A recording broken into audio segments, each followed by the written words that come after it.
Hi అండి, అందరికీ నమస్కారం. Welcome to our channel. This is Vikram from learner zone. ఈరోజు మనం 8th క్లాస్ బయోసైన్స్లో మనం 9th లెసన్ అయినటువంటి production of food from animals అయితే చూద్దాం. మనం ప్రీవియస్ లెసన్ అంటే 8th లెసన్ ఏం చూసినాం, production of food from plants చూసినాం. దాంట్లో నుండి మనకు డిఎస్సి బిట్ ఒక ఇంపార్టెంట్ బిట్ అయితే చూసాం.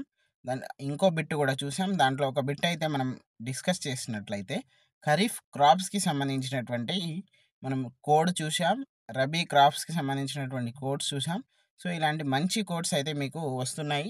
సో మేము చెప్పేది ఒకటే అండి, ఫాలో అవ్వండి లెర్నర్ జోన్ని, సబ్స్క్రైబ్ చేసుకోండి. 10 మందికి ఉపయోగపడే విధంగా మేము క్లాస్ని అయితే డిజైన్ చేస్తున్నాము. మేము యాస్పిరెంట్సే. మేము పదే పదే అంత స్ట్రెస్గా చెప్పాల్సిన అవసరం ఎందుకు వచ్చింది అని అంటే, మనము 10 మందికి సేవ చేస్తున్నాం అనేటువంటి ఒక ఉద్దేశంతో ఉండండి. మీరు కూడా ఒక లైక్ చేయండి. ఎందుకు ఇంత హార్డ్ వర్క్, ఇంత డిటర్మినేషన్ మేము కన్సిస్టెన్సీ తోటి మీకోసం, మన కోసం మేము తెస్తున్నాం కాబట్టి మీరు చేసేటువంటి ఒక లైక్, ఒక షేర్ మాకెంతగానో ఏమో ఎంకరేజ్మెంట్ వస్తుంది. అవునా కదా? సో టాపిక్ అయితే స్టార్ట్ చేద్దాం. మనం ఇక్కడ నేమ్ ఆఫ్ ద ముందు యానిమల్ హస్బెండరీ చూద్దాం. మనందరికీ తెలిసిన విషయమే, మనం ఇంపార్టెంట్ మాత్రమే డిస్కస్ చేస్తాం. మ్యాక్సిమం మనం నా నోట్స్ నేను విక్రమ్ని కదా మీకు చెప్పేటువంటి సార్, నా నోట్సే డిస్కస్ చేస్తున్నా, వేరే ఎక్కడి నుండి రాదు. అది కూడా text books, academic text book నుండి మాత్రమే, ఎక్కడ ప్రైవేట్ పబ్లికేషన్స్ లేవు. ఓకే, యానిమల్ హస్బెండరీ చూద్దాం. Name of the animal, period of domestication. మరి ఇది అడుగుతారా అంటే, మొన్న జరిగినటువంటి 2025 జూన్లో బర్డ్స్ ఉన్నాయి కదా, బర్డ్ అది ఎప్పుడు అంటే ఎప్పుడు పుట్టుకొచ్చినాయి అనేటువంటి, అంటే మెసోలిక్ అంటే పీరియడ్స్ ఉంటాయి కదా, ఆ పీరియడ్స్లో అడిగారు. సో మనం ప్రతి ఒక్కటి important bit point of view మాత్రమే చూడాలి. ఓకే, ఇక్కడ చూద్దాం.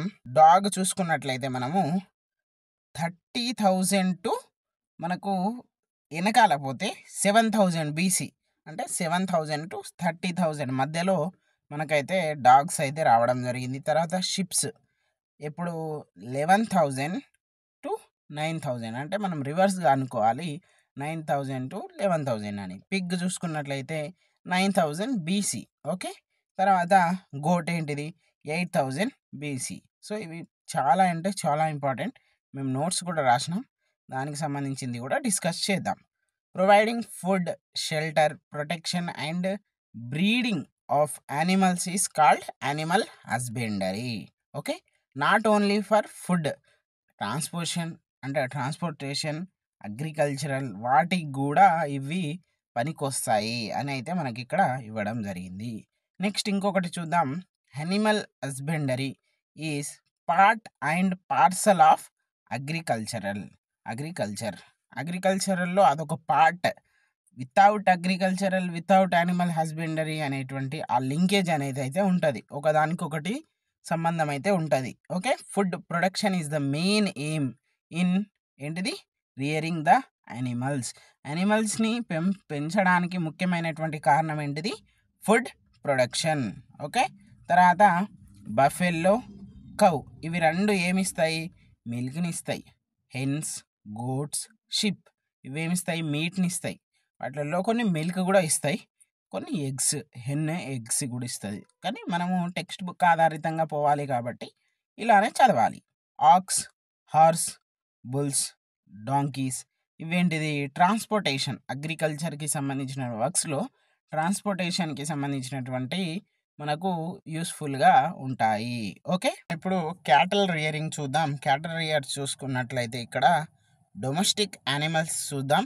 వాటిలలో కౌస్, బఫెలోస్, బుల్లక్స్ అంటే ఏంటిది మనకు ఎడ్లకు సంబంధించినటువంటివి, గోట్స్, షీప్స్, పిగ్స్, హెన్స్ ఇవన్నీ కూడా డొమెస్టిక్ యానిమల్స్. తర్వాత గాలికుంట అంటే ఏంటిది, అదొక డిసీజ్ అన్నట్టు.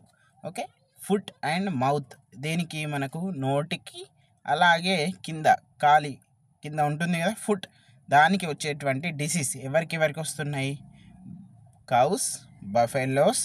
ఓకే, మనం ఊర్లలో చూస్తూ ఉంటాం ఇలాంటివి డిసీజెస్. తర్వాత నట్టల వ్యాధి అని కూడా అంటాం మనము, ఇవి ఎక్కువగా మనకు షీప్స్ అండ్ గోట్స్లలో చూస్తాం. తర్వాత ఇవి ఎట్లా తగ్గుతాయి అంటే వెటర్నరీ డాక్టర్ ఉంటాడు కదా, అతని దగ్గర నుండి ఏంటిది ఇంజెక్షన్ అయితే తీసుకుంటారు, దాని ద్వారా తగ్గుతుంది. నెక్స్ట్ మిల్క్ ప్రొడక్షన్ చూద్దాం. ఇక్కడ మనకు లెర్నర్స్ నుండి త్వరలో ఇంటర్వ్యూస్ రాబోతున్నాయి, ఆల్రెడీ ఇంటర్వ్యూ చేస్తున్నాము. సో మీరు ఒక్కసారి పాడ్కాస్ట్లో చూడండి. స్పెషల్ ఇంటర్వ్యూస్ తోటి మనకు సీనియర్ లెక్చరర్స్, డైట్ లెక్చరర్స్, అలాగే retired lecturers, experts, subject experts వాళ్ళతోటి మేము పోడ్కాస్ట్ అంటే మనకు ఎడ్యుకేషన్కి సంబంధించినటువంటివి తీస్తున్నాము. ఒకసారి చూడండి, మీకు నచ్చినట్లయితే యూస్ఫుల్గా అనిపిస్తేనే మాకు సబ్స్క్రైబ్ చేయండి. మిల్క్ ప్రొడక్షన్ చూద్దాం ఇప్పుడు. Cow, buffalo, donkey, sheep, goat, camel ఇవన్నీ కూడా మిల్క్ ఇచ్చేటువంటి యానిమల్స్. ఓకే, రెండవ పాయింట్ ఏంటిది? ఇజ్రాయిల్. అంటే యాజ్ పర్ బుక్ చూసుకున్నట్లయితే మనకు బుక్ డిజైనింగ్ ఎప్పుడు చేయడం జరిగింది? నియర్లీ 2015 ఆ టైంలో చేయడం జరిగింది. అంటే ఇప్పుడు 2025లో ఉన్నాం మనం. అంటే నియర్లీ 10 ఇయర్స్ ఈ పాటికి చేయాల్సింది. బట్ గవర్నమెంట్ పాలసీస్ బట్టి అది వేరే విషయం. మనం ఇక్కడ top milk production as per book చూసుకున్నట్లయితే ఇజ్రాయిల్. కానీ ఇప్పుడు ప్రజెంట్ 2025లో చూసుకున్నట్లయితే India is the top in milk production. మేము ఇలా కరెంట్ అఫైర్స్ని కూడా జోడించి చెప్తున్నాము, సో లైక్ చేయండి. నెక్స్ట్ హర్యానా చూసుకున్నట్లయితే ఇక్కడ జాఫరాబాదు, నాగాపూరి ఇవి మూడు కూడా మనకు వెరైటీస్ ఆఫ్ కౌస్ ఇక్కడ ఉంటాయి. అంటే ఇవేంటి కౌస్ యొక్క పేర్లు. ఎందుకు పేర్లు అట్లా హర్యానా, జాఫరాబాద్, నాగాపూరి ఎందుకు వచ్చిందంటే అక్కడ ఉన్నటువంటి బ్రీడ్ అది.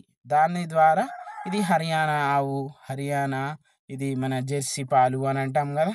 జెర్సీ అంటే ఇంగ్లాండ్కి సంబంధించింది. ఓకే, తర్వాత హాల్స్టైన్ అంటే డెన్మార్క్కి సంబంధించి. ముర్రా ఆవులు ఏమంటే నార్మల్గా మనకు దేశీ ఆవులు అంటాము. తర్వాత ఇట్లా పేర్లు అనేకంగా మనం పిలుస్తూ ఉంటాం. ఎందుకు వస్తాయి అంటే ఆ ప్రాంతానికి ఆ స్పెషలింగ్ అక్కడ నుండి అవి అవి అంటే ఆ బ్రీడ్ అనేది స్పెషల్గా అక్కడ నుండే రావడం జరిగింది కాబట్టి అట్లా మనం పేరు పిలుస్తాము. ఫారెన్ వెరైటీస్ చూసుకున్నట్లయితే ఫారెన్ అంటే మనం జెర్సీ ఆవులు అట్లాంటివి ఉంటాయి కదా, వాటిని చూసుకున్నట్లయితే 25 లీటర్స్ ఇస్తాయండి అవి. నెక్స్ట్ మనకు నార్మల్ మన ఏంటిది దేశీ ఆవులు అంటాం కదా, అవి 8 లీటర్స్ అట్లా పర్ డే ఇస్తాయి. ఓకే, అంటే మనకు నార్మల్గా మళ్ళీ మనకు ప్యూర్ దేశీయ ఉంటాయి కదా, దాంట్లో మనకు 2.5 అంటే 2 నుండి 5 లీటర్స్ అవి ఇస్తాయి. ఈ ముర్రా అనేటువంటి జాతి ఉంటుంది కదా, అది 8 లీటర్స్. ఓకే, మిస్టేక్ అటు ఇటు కొంచెం సరి చేసుకోండి. ఓకే, దేశీ అంటే ఏమో 2 to 5 లీటర్స్, ముర్రా అని అంటేమో 8 లీటర్స్, ఫారెన్ అంటేనేమో 25 లీటర్స్. ఓకే, గుర్తుపెట్టుకోండి. నెక్స్ట్ మళ్ళీ ఇక్కడ చూసుకున్నట్లయితే సేమ్ మనకి ఇక్కడ ఉన్నదే ఇది. ఓకే, ఇక్కడ మిల్క్ ప్రొడక్షన్ ఎక్కడ ఉంది చూడండి, ఇజ్రాయిల్ అనేది ఫస్ట్ ఉంది. ఇప్పుడు కాదు కదా, ఇప్పుడు ఒకసారి మీరు గూగుల్ కూడా చేయండి, మీకు తెలిసిపోతుంది. 60% ఆఫ్ మిల్క్ అనేది మనము దేనికి యూజ్ చేస్తున్నామంటే మిల్క్ పౌడర్ తయారు చేయడానికి, ఘీ, చీజ్, బటర్, తర్వాత కూర, కర్డ్ ఇలాంటి ప్రోడక్ట్స్కి అయితే మనం 60% ఆఫ్ మిల్క్ అనేది యూజ్ చేస్తున్నాం.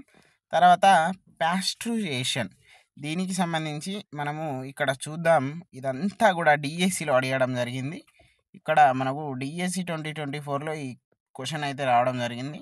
మేము ఆల్రెడీ దాదాపు బిట్స్ అనేది అన్నీ చాలా ప్రీవియస్ బిట్స్ ఇంపార్టెంట్ అన్నీ కూడా పెడుతున్నాము. ఒక్కసారి మీరు పోస్ట్లలో చూడండి, మీకు ఈజీగా అర్థమవుతుంది. చూద్దాం. Pasteurization, this is the process of destructing disease causing micro organisms by boiling milk at 63 degrees Celsius in Fahrenheit 145 degree Fahrenheit for a period of 30 minutes. Okay, ఇక్కడ ఒక్కసారి చూసుకున్నట్లయితే ఇది ఒక ప్రాసెస్ అట. ఏంటిది? Destructing disease causing micro organisms. ఏంటిది? మనకు ఏదైతే మైక్రో ఆర్గానిజమ్స్ ద్వారా ఏంటిది మనకు ఇప్పుడు డిసీజెస్ అయితే వస్తాయి కదా, వాటికి సంబంధించి వాటికి చంపడానికి 63 degrees Celsiusలో బాయిల్ చేస్తారట మిల్క్. ఓకే, అంటే ఫారెన్హీట్స్లో చూసుకున్నట్లయితే 145 ఫారెన్హీట్స్లో ఎంతసేపు 30 minutes అయితే బాయిల్ చేస్తారు. అంటే మనం ఏంటిది ఇప్పుడు గ్యాస్ మీద పెట్టినట్టు వాళ్ళు కూడా మిషన్స్ ఉంటాయి. Okay, after that it is immediately cooled to below 10 degrees Celsius and stored. దాని తర్వాత అది ఇమీడియట్గా తద్వారా అది తొందరగా కూల్ అయిపోతుంది. ఎట్లా? బిలో 10 degrees Celsius అంతా కూల్ అయిపోయి దాన్ని ఏం చేస్తారు? స్టోర్డ్ చేసేస్తారు. ఈ ప్రాసెస్ అంతా ఏం చేస్తారు? ఎక్కడ ఉంటుంది అంటే మిల్క్ చిల్లింగ్ సెంటర్స్లలో ఉంటుంది. ఇదంతా ఫ్రమ్ ద బాయిలింగ్ పాయింట్ నుండి ఈ స్టోర్ నుండి వచ్చే వరకు ఈ ప్రాసెస్ని అంతా మనము ఏమంటాం? ప్యాస్టరైజేషన్. ఓకే, ప్రొనౌన్సియేషన్లో కొంచెం అటు ఇటు కావచ్చు, but you can understand what is concept. అంటే ఏ కాన్సెప్ట్ ఏంటిది అనేది అర్థం చేసుకోవాలి. ప్రొనౌన్సియేషన్ ఈజ్ నాట్ ఇంపార్టెంట్ కదా. ఓకే, తర్వాత చూద్దాం. మనకు ఏంటిది మనం చూసుకున్నట్లయితే ఉత్తరప్రదేశ్, మన ఇండియాలో Uttar Pradesh is the highest milk producing state. More in November, October, December. ఈ 3 months ఏవైతే నవంబర్, అక్టోబర్, డిసెంబర్ ఉంటాయి కదా, ఈ 3 monthsలో ఎక్కువగా ఏంటిది చెప్పండి? మనకు మిల్క్ ప్రొడక్షన్ అనేది ఎక్కువగా అవుతుంది. మిల్క్ ప్రొడక్షన్ అయ్యేటువంటి ఎక్కువ ఉన్నటువంటి స్టేట్ ఏంటిది? ఉత్తరప్రదేశ్, ఇండియాలో. అదే మనం బుక్ పరంగా చూసుకున్నట్లయితే ఇజ్రాయిల్ కంట్రీస్లో. అదే మనము ప్రజెంట్ చూసుకున్నట్లయితే ఇండియా కంట్రీస్లో. ఓకే, ఇలా నేర్చుకుందాం కలిసికట్టుగా. Okay, next professor J Kurian చూద్దాం. Father of white revolution in India. Okay, white revolution అనగానే ఏం రావాలి? డబ్ల్యూకి వైట్ డబ్ల్యూ కదా, దానికి ఏంటిది రివర్స్ ఏముంటుంది మనకు చెప్పండి? రివర్స్ ఇట్లా డబ్ల్యూ, ఇట్లా ఏముంటుంది? ఎం, మిల్క్. అంతే ఇక. డబ్ల్యూ అంటే వైట్, వైట్కి రివర్స్ ఏంటి? ఎం అంటే మిల్క్. ఓకే, చూద్దాం. Professor J Kurien, father of white revolution in India, worked a lot in increasing milk production through cooperative societies to fulfil the needs of our country. ఏంటిదట? Cooperative societies తోటి చాలా అద్భుతంగా పనిచేశారు. మనకు ఎందుకు? మన మిల్క్ ప్రొడక్షన్ అనేది ఇంక్రీజ్ కావడానికి. ఓకే, తర్వాత మన యొక్క భారతదేశానికి సంబంధించినటువంటి నీడ్స్ ఏవైతే ఉన్నాయో అవన్నీ కూడా ఫుల్ఫిల్ కావడానికి.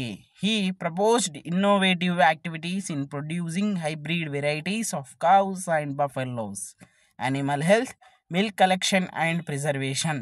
అతను ఏంటిది? వివిధ హైబ్రిడ్ వెరైటీస్ కూడా మనకు కనుగోవడం జరిగింది.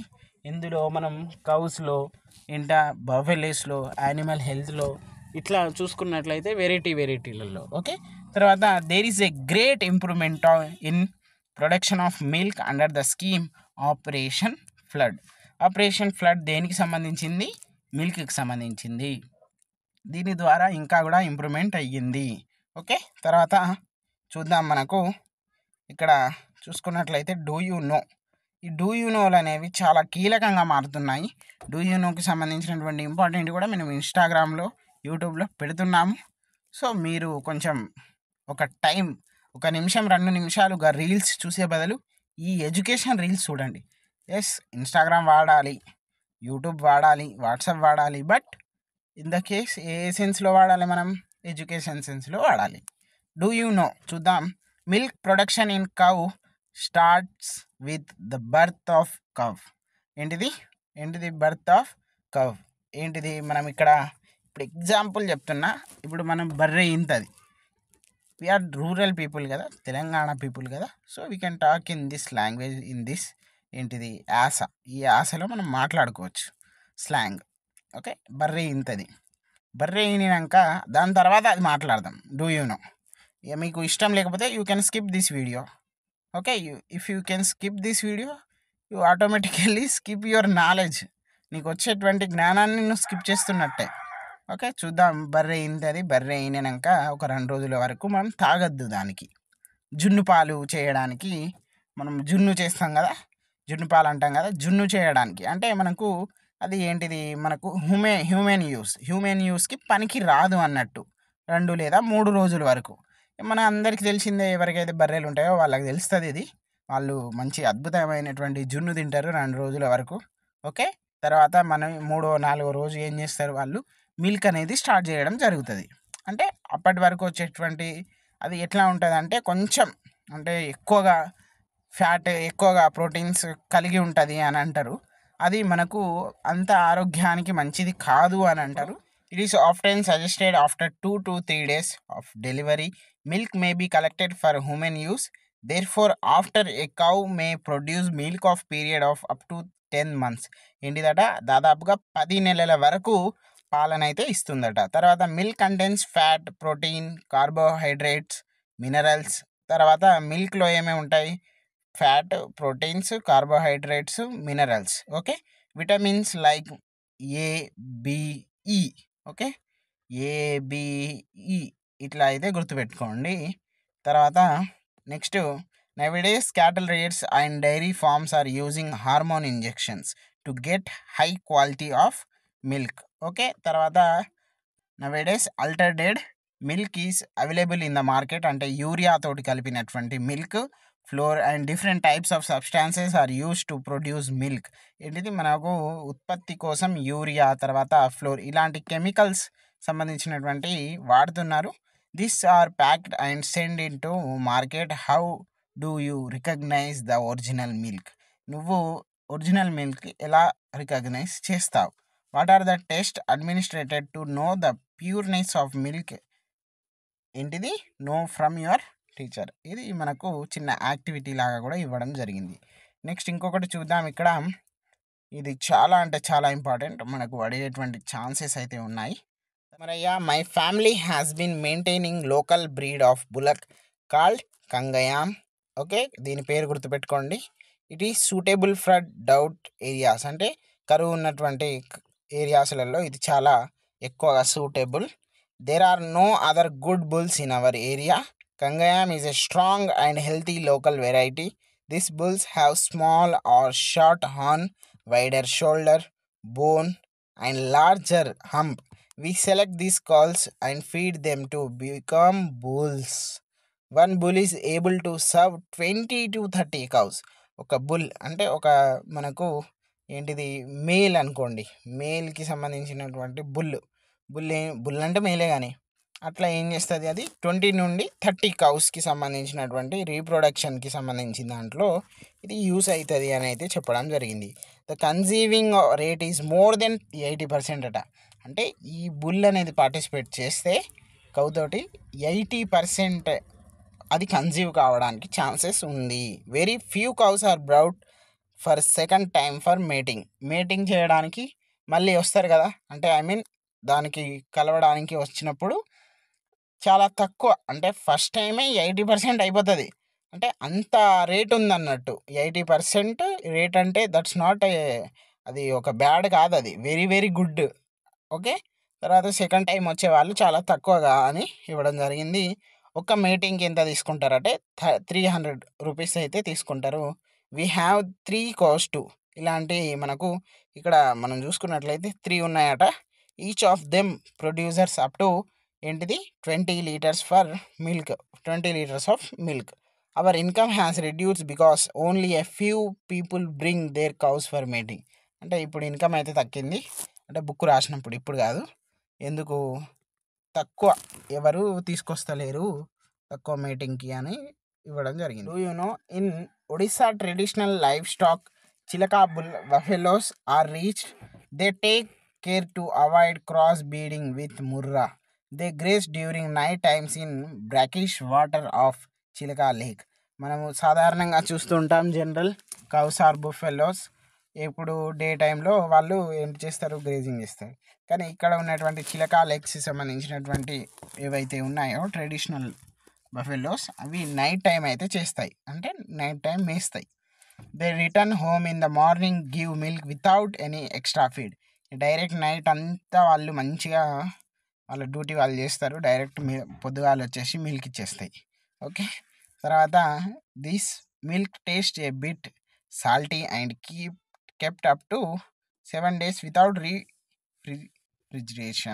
రిఫ్రిజిరేషన్ అట. అంటే సాల్టీ లాగా కొంచెం ఉంటుంది. తర్వాత మనకు 7 days అండి వితౌట్, మనం అయితే కూలింగ్ ఎలాంటివి ఫ్రిడ్జ్లో పెట్టకుండా మంచిగా ఉంటాయి.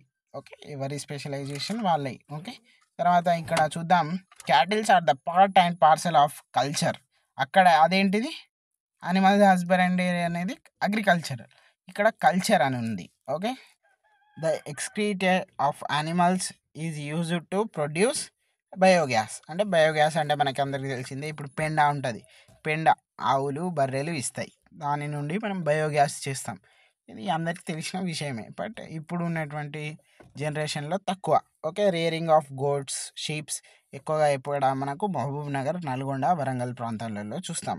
The bones of animals are grinded and used as manure. మన యానిమల్స్ యొక్క బొక్కల్ని గ్రైండ్ చేసి అవి ఎరువులుగా కూడా మనం యూజ్ చేస్తాం.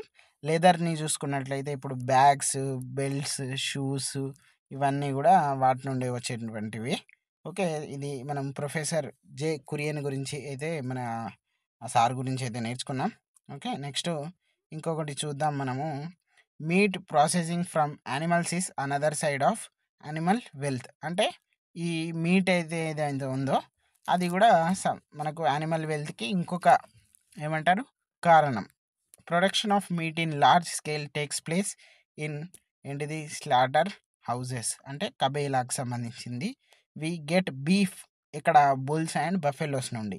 పోర్క్ అనేది పిగ్స్ నుండి వస్తాయి. తర్వాత మటన్ షీప్స్ అండ్ గోట్స్ నుండి వస్తాయి. అంటే ఎప్పుడైనా కూడా షీప్స్, గోట్స్ నుండి వచ్చేటువంటి మీట్ ఏదైతే ఉందో దాన్ని మనం మటన్ అంటాం. పిగ్స్ నుండి వచ్చేటువంటి మాంసాన్ని ఏమంటాం మనం పోర్క్ అంటాం. బుల్స్, బఫెలోస్ నుంచి వచ్చేటువంటి మాంసం అంటే మీట్ని ఏమంటాం మనము బీఫ్ అని అంటాం. ఓకే, తర్వాత షీప్స్ చూసుకున్నట్లయితే ఎక్కువగా మనకు వరంగల్, మహబూబ్ నగర్, నల్గొండ ఇప్పుడే నేర్చుకున్నాం. నెక్స్ట్ కొంచెం ఇక్కడ పౌల్ట్రీ అనేది అయితే ఉంది. ఇక్కడ చూడండి, పౌల్ట్రీ ఈజ్ నథింగ్ బట్ ఇక్కడ హెన్స్కి, ఎగ్స్కి సంబంధించింది మాత్రమే అని మీరైతే డిస్కస్ కొంచెం అట్లా నాటుకోళ్ళు, బాయిలర్ కోళ్ళు అని మనం రోజు వింటుంటాం కదా. ఓకే, చూద్దాం. ఇది చూడండి, కోళ్ళ ఫారం అంటాం కదా, పౌల్ట్రీ ఫామ్, దాన్ని తెలుగులో పౌల్ట్రీ ఫామ్ అంటాం. ఇది ఎజెల్ అనేది ఏంటిది ఓవరాల్గా మనము ఇది Indian traditional variety is mean for fighting because of high stamina and other characters. ఏంటిది మనం కోడి పందాలలో చూస్తుంటాం కదా, ఇదే ఆ వెరైటీ. ఓకే, ఇగో ఇక్కడ పొదుగు చేస్తుంది కదా, హెచ్చింగ్. ఓకే, నెక్స్ట్ ఇక్కడ production and rearing of hence on large scale is poultry. ఏవైతే హెన్స్కి సంబంధించినటువంటి ఎగ్స్ కానివ్వండి, హెన్స్ కానివ్వండి, ఆ రేరింగ్ అంటే ఆ పెంపుడు, ఇప్పుడు క్యాటల్ రేరింగ్, యానిమల్ హస్బెండరీ ఎట్లాగో పౌల్ట్రీ అనేది హెన్స్కి సంబంధించింది. Okay, 74% of chicken and 64% of eggs అనేవి పౌల్ట్రీ ఫార్మ్స్కి సంబంధించింది. ఓకే, అక్కడ నుండి వస్తున్నాయని మనకు ఇన్ఫర్మేషన్. తర్వాత ఇండియా అనేది థర్డ్ ఇన్ వరల్డ్, ప్రపంచంలోనే థర్డ్ ప్లేస్లో ఉంది. ఇది మనము దాదాపు 90 మిలియన్ ఎగ్స్ పర్ యానంగా ప్రొడ్యూస్ చేస్తున్నాము. అలాగే 7th ప్లేస్లో మీట్ పరంగా ఉంది. మాంసం పరంగా 7వ స్థానంలో, మనము గుడ్ల అంటే ఎగ్స్ పరంగా చూసుకున్నట్లయితే థర్డ్. ఓకే, ఇదైతే గుర్తుపెట్టుకోండి. ఇక్కడ మటన్ చూసుకున్నట్లయితే 3000 to 5000 million kgs per annum అయితే మనం ప్రొడ్యూస్ ఆర్ వీ కెన్ అంటే మన అవుట్పుట్ అనేది వస్తుంది అన్నట్టు. ఓకే, బాయిలర్స్ అనేవి మీట్ ఇస్తుంది, లేయర్ అనేది ఎగ్స్ ఇస్తుంది. బాయిలర్ కోళ్ళు అంటాం కదా, నాటుకోళ్ళు అంటాం కదా. సో ఆ డిఫరెన్స్ అనేది మీరు గుర్తుపెట్టుకోండి. నాటుకోళ్ళు అనేవి 5 to 6 మంత్స్, అంటే 5 to 6 మంత్స్ లోపే మనకేంటిది చెప్పండి, జెనెట్ మోడిఫికేషన్ ఇన్ హెన్స్. అంటే అవి ఏమంటారు, అప్పుడే పెద్దగా అయిపోతాయి. అంటే ఆ ఆ పీరియడ్లో 5 to 6 మంత్స్ ఆ పీరియడ్లో అనేవి అవి గుడ్లు పెట్టడానికి ఆ మీట్కి లేకపోతే ఈ ప్రాంతంలో ఇట్లా మనకు కొంచెం ఒక వస్తుందన్నట్టు. తర్వాత బాయిలర్‌కి చూసుకున్నట్లయితే 6 to 8 వీక్స్, అంటే నియర్లీ 1.5 మంత్.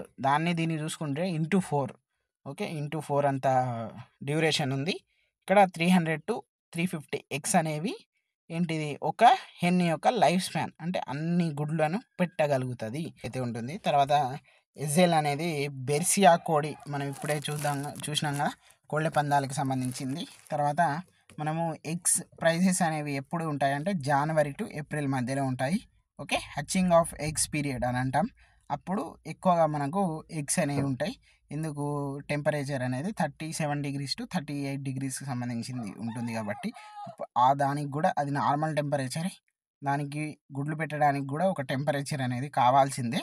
అలాగే మొన్న జూన్లో అడిగినటువంటి టెట్ క్వశ్చన్ ఏంటిదంటే NECC, national egg coordination committee, దీని విస్తరణ అంటే ఎక్స్పాండ్ NECC అనేది అడిగాడు, ఇంకేం అడగలేదు. ఓకే, స్లోగాన్ ఆఫ్ ఎన్ఈసిసి చూసుకున్నట్లయితే, if you want to be an healthy person, eat egg every day, egg is nutritious food. రోజట గుడ్డు తినాలట. ఓకే. ఇము కల్చర్కి చూసుకున్నట్లయితే, emu is the flightless bird from Australia. Okay. ఇది second largest bird in world. ఇది nearly 50 kgs weight ఉంటుంది. First ఏంటిదంటే ostrich. అలాగే 40 miles per hour అని అయితే ఇది రన్ అయితే చేస్తుంది. మన ఆదిలాబాద్, మెదక్, నల్గొండలో చూసుకున్నట్లయితే ఇవి చూస్తుంటాము. అలాగే meet, cheeks, skin, leather, oil, eggs ఇవన్నీ కూడా ఇము నుండి వచ్చేటువంటి ప్రోడక్ట్స్. తర్వాత మీట్ అండ్ ఎగ్ ఇవి చాలా కాస్ట్లీగా మనకు ఉంటుంది. వాటికి సంబంధించింది ఇవి ఇక్కడ ఉన్నాయి. నెక్స్ట్ మనకు యాపీ కల్చర్కి సంబంధించి చూద్దాం. ఇవి చాలా ఇంపార్టెంట్. దీంట్లో ఇక్కడ ఒకటి ఇవ్వడం జరిగింది, ఇక్కడ ఒకటి, 2 ఇంపార్టెంట్ క్వశ్చన్స్ అయితే ఇవ్వడం జరిగింది. కల్చర్ ఆఫ్ హనీబీస్, యాపీస్, దాన్నే మనము కల్చర్ అని జోడించి యాపీ కల్చర్ అయితే అంటాము. ఎకో ఫ్రెండ్లీ యాక్టివిటీ అండ్ బెనిఫిషియల్కి సంబంధించి యాక్టివిటీస్ అన్నీ కూడా మనము యాపీ కల్చర్లో చూద్దాం. తర్వాత honey bees are the best pollinators for many agricultural crops. దాంట్లో కొన్ని చూద్దాం. Apis indica, Apis dorsata, Apis florea, Apis melipona, Apis trigona, Apis cerana ఇవన్నీ కూడా మనకు species of honey bees in India. Okay. తర్వాత అపీస్ సెరెనా అన్న కెరోనా ఏదో ఒకటి 3 to 10 kgs ఆఫ్ హనీ అనేది మనకు ఇయర్లీ ఇస్తుంది. తర్వాత అపీస్ మెలిఫేరా అనేది యూరోపియన్ బ్రెడ్. ఇది చూసుకున్నట్లయితే 25 to 30 kgs అనేది మనం ఇయర్లో చూస్తుంటాము.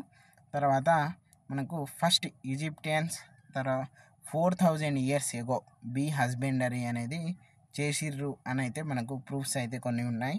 రిఫరెన్స్ ఆఫ్ హనీ చూసుకున్నట్లయితే మనకు ఋగ్వేదాలో 3000 BC to 2000 BC ఆ మధ్యకాలంలో జరిగినటువంటి ఋగ్వేదాలో మనకు దివ్యమైన ఆహారంగా మనకు అక్కడ చెప్పడం జరిగింది. Named as divine food. ఏంటిది? హనీ. ఓకే. ఇది చాలా ఇంపార్టెంట్. ఇది చిన్న టేబుల్గా ఇచ్చిన నేను చూసుకోండి. క్వీన్ బీ అనేది దాని యొక్క లైఫ్ స్పాన్ అనేది 2 to 3 years ఉంటుంది. వర్కర్ అనేది 5 to 6 years ఉంటుంది. డ్రోన్ అంటే మేల్ అనేది 57 days అంటే నియర్లీ మనము 8 weeks అయితే ఉంటుంది. ఓకే. తర్వాత only one queen bee in a colony అంటే ఒక కాలనీ ఉంటుంది కదా, దాంట్లో ఒక్కటే ఆడ ఏంటిది హనీ ఉంటుంది. ఓకే. హనీ బీ ఉంటుంది అంటే ఓకే. వన్ క్వీన్ అంటే ఏంటిది? ఫీమేలే కదా. తర్వాత డ్రోన్ అంటే ఏంటిది? Male members of the colony. Sources of nectar చూసుకున్నట్లయితే plants which contain nectar and pollen like by bees are called bee flora. తర్వాత బీ వ్యాక్స్ చూసుకుందాం. మైనం అని అంటాం కదా. తర్వాత బీ వెనమ్ అంటే విషం అన్నట్టు. అంటే నేను తెలుగులో చూసుకున్నట్లయితే ఇవే పదాలు ఉన్నాయి. ఇవన్నీ కూడా products of apiculture used in the preparation of Apis టెనికల్చర్. ఏం యూజ్ చేస్తారు? ఇక్కడ విషం అని ఉంది కదా, దీన్నే మనం బీ వెనమ్ అని అంటాము. ఇది దీంట్లో అపీస్ టెనికల్చర్లో ప్రిపరేషన్, దానికి సంబంధించినటువంటి ప్రిపరేషన్లో యూజ్ చేస్తారు. తర్వాత ఇట్ ఈస్ హోమియోపతిక్ ట్రీట్మెంట్ అంటాం కదా, అది అన్నట్టు. ఓకే. తర్వాత బీ వ్యాక్స్ మైనం అంటే మనం షూస్, స్లిప్పర్స్ని పాలిష్ క్రీమ్ చేస్తాం కదా, వాటిలలో యూజ్ చేస్తారు. తర్వాత నెయిల్ పాలిష్ ప్రొడక్షన్లో కూడా యూజ్ చేస్తారు. నెక్స్ట్ ఇక్కడ ఈ హనీ బీస్ అనేది ఇప్పుడే మనం ఆల్రెడీ ఇవన్నీ కూడా నేను నా నోట్స్లో చెప్పడం జరిగింది. ఎవ్వడు కూడా ఈ కాలంలో వాడి నోట్స్ అనేది పబ్లిక్లో పెట్టాడు. బట్ నేను పెట్టిన ఎందుకు అంటే మన నోట్స్ అనేది ఒకరికి సాయం చేస్తే మంచిదే కదా అనే ఉద్దేశంతో. ఓకే. నెక్స్ట్ ఫిషరీస్ చూద్దాం. ఇక్కడ ఒక్కసారి చూద్దాం. ఒక ఇంపార్టెంట్ టాపిక్ అయితే ఉంది. Nowadays fish and prawn culture is large in scale industry in the coastal districts of our country. Most of the farmers convert their agriculture feeds into prawn culture ponds. The marine water is big source of fish. ఇది ఒక బిట్గా frame చేసి మన మీద పడేయచ్చు. Okay. మనం marine water అనేది big source, అది గుర్తుపెట్టుకోండి. It is constituted by several groups of varying magnitude and importance. The సార్డినియస్, Merkel, ఇది ఏంటిది క్రస్టేన్స్, టూనాస్, మొల్లకస్, catfish, ribbon fishes are some of the marine varieties. Besides this, the seaweeds may be included with form of an important living source from the sea. Okay, తర్వాత చూద్దాం. ఇక్కడ marine fishers చూసుకున్నట్లయితే India's marine fishers sources include 7,000 kilometre coastal line అయితే మనకు ఉంటుంది. And depth sea behind it. Marine fish and catch using many kinds of fishes nets through fishing boats with the introduction of synthetic fiber nets.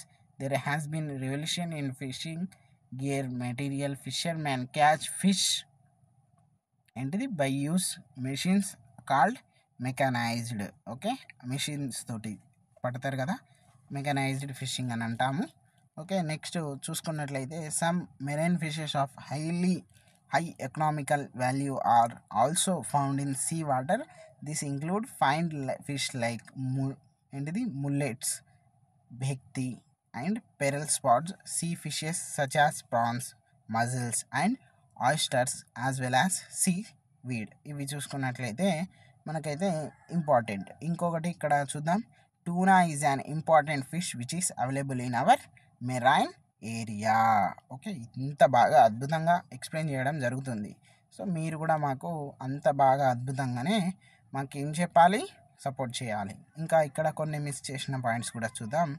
ఇక్కడ prawns, lobsters and crabs together constitute the crustacean fishery. ముర్రేలు అంటే కొర్రమీను, కట్ల, జెల్ల, కట్రానా, బొచ్చలు, తర్వాత మోసు, రోహు, సీర్ అంటే వనిజరం are the local varieties. ఇవన్నీ కూడా fish, prawns, crab. Okay, చూద్దాం. ఇక్కడ cultivating fish and prawns in large scale industry in our country. In our state cultivating fish is done in lakes, rivers and reservoirs. Fish breed are collected suitable to use this water and reared. Fish larvae or fish eggs are called as fish seed. ఇప్పుడైతే ఏవైతే చేప పిల్లలు అంటాం కదా, అవే మనకు ఏంటిది breed or fish సీడ్స్గా మనము పిలువబడుతుంది. Okay, selection of fish breed, collecting fish seed and catching fish are important activities in fish culture. Okay, దీంట్లో కొన్ని ఇంపార్టెంట్ చూద్దాం మనము. ఇక్కడ చూసుకున్నట్లయితే as cattles are surface feeders, ఇక్కడ rohus feed in the middle zone of the pond. Mrigals are the common crabs are the bottom. Okay, ఇక్కడ ఎప్పుడైనా కూడా మనకు ఇక్కడ 3 పార్ట్స్ అనేది ఉంటుంది ఇప్పుడు పాండ్లో. దాంట్లో మీద ఉండేటువంటి ఏంటి మనము క్యాటల్స్ ఆర్ ద ఏంటిది క్యాట్లాస్ అనేది మనకు సర్ఫేస్ ఫీడర్స్. మిడిల్ వచ్చేసి మనకి ఏంటిది రోహస్. బాటమ్ వచ్చేసి ఏంటిది మనకు mrigals and common carps. Okay, common carps. Okay, ఇట్లా కొంచెం అటు ఇటు పోతున్నాయి. And grass carps feed on the weeds. These species can use all the food in the pond without competitive with each other. ఎందుకు ఇవి పెంచుతారంటే ఇప్పుడు మనము ఉన్నాం, ఇప్పుడు 1 2 3 ఇది సర్ఫేసు, ఇది మిడిలు, ఇది డౌను. దీంట్లో తినే ఏదైతే ఉంటాయో వెరైటీస్ అక్కడ దీంట్లో వదిలేసిర్రు. దీంట్లో 3 రకాల వెరైటీస్ని వదిలేసిర్రు అనుకోండి. 3 రకాల ఫుడ్స్ ఉన్నాయి అక్కడ. అంటే ఎవరికి కాంపిటీషన్ కాకుండా ఎవరిది వాడే ఏం చేస్తున్నారు, తింటున్నారు అట్లా అన్నట్టు. ఓకే, అంటే ఒకటి ఫుడ్ ఒకటి తినకుండా చూసుకుంటున్నారు దాంట్లో. దీనికి మరి ముఖ్యమైనటువంటి లాభాలు ఏంటివంటే ఈ ప్రొడక్షన్ ఇంక్రీజ్ ఫిష్ షీల్డ్ అనేది కొంచెం, అంటే ఆ ప్రొడక్షన్ ఉత్పత్తులు అనేటువంటివి ఎక్కువగా ఉంటాయి ఫిష్కి. సో ఇట్లా అనేది అయితే వాళ్ళు ఒక ఇంపార్టెంట్గా ఒక ఐడియాని అయితే తెచ్చుకున్నారు. తర్వాత ఇంకో చూద్దాం. ఇది చూసుకున్నట్లయితే sea weeds constitute an important marine resource and are found along rocky intertidal and subtidal regions of the coast of India, the Sundarbans, the Chilka lake, the deltas of Godavari, తర్వాత Krishna, gulf of Mannar, Palk bay, తర్వాత చూసుకున్నట్లయితే తర్వాత Gujarat coast కదా, around Lakshadweep, Andaman Nicobar islands are the rich in seaweeds. They are used for human consumption as cattle and poultry feed. Okay, తర్వాత ఇక్కడ manure and for industrial purposes as the sources of ఏంటిది phycocolloids like agar agar. Okay, ఇవన్నీ కూడా వీటికి సంబంధించింది. ఇవన్నీ కూడా మనము ఇక్కడ ఇంకొకటి ఇచ్చిండ్రు, ఏంటిది బ్లూ రెవల్యూషన్ దేనికి సంబంధించింది, ఫిష్కి. వైట్ రెవల్యూషన్ దేనికి సంబంధించింది, మిల్క్కి. గ్రీన్ రెవల్యూషన్ దేనికి సంబంధించింది చెప్పండి. ఓకే, మీరు కామెంట్లో చెప్పండి. ఇక మళ్ళీ ఒక్కొక్క క్వశ్చన్ ఇవ్వాలి కదా మనం. గ్రీన్ రెవల్యూషన్ దేనికి సంబంధించిందో కామెంట్లో. ఓకే, తర్వాత ఇవన్నీ కూడా మనం ఆల్రెడీ డిస్కస్ చేసినాం. ఇక్కడ ఇక్కడ చూడండి, క్యాట్లాస్, రోహోస్, ఇవి బాటమ్, మిడిల్, సర్ఫేస్. సో ఇవి దీనికి సంబంధించింది చాలండి. ఇంకా మీకు డెప్త్ కావాలంటే మీరు ఒక్కసారి టెక్స్ట్ బుక్ చదవండి, మీకే అర్థమైపోతుంది. మనం ఇంత అద్భుతంగా చెప్తున్నాము, ఇంత కష్టపడి చెప్తున్నాము. ఒక లైక్ అయితే మేము ఆశిస్తున్నాం, కానీ మీరు కొట్టరు. ఎందుకంటే ఈ లాస్ట్ వరకు ఎవడు ఉండడు. ఫస్ట్ ఆఫ్ ఆల్ ఇక్కడ లాస్ట్ వరకు ఎవడు ఉంటాడో వానికి జాబ్ వస్తుంది. ఓకే, ఇంకా అప్డేట్స్ కావాలి అంటే మన ఛానల్ని అయితే సబ్స్క్రైబ్ చేసుకోండి, లైక్ చేయండి, షేర్ చేయండి, అండ్ ఇన్స్టాగ్రామ్లో కూడా ఫాలో అవ్వండి. Thank you.